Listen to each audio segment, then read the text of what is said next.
নমস্কার, আমার দুর্গা। লিখেছে কবি সুদীপ্ত দুবাই। আমার দুর্গা হলদে শাড়িটা শুকায় বাড়ির ছাদে। আমার দুর্গা সব যন্ত্রণা একলাই বুকে বাঁধে। আমার দুর্গা ঘরে সংসারে অক্লান্ত খেটে চলে। আমার দুর্গা একটু কষ্টে ডাকে, আয় খোকা বলে।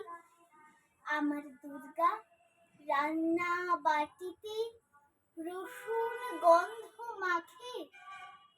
আমার দুর্গা জন্মদাত্রী মা বলে ডাকে যাকে, মা মা বলে ডাকে যাকে, মা।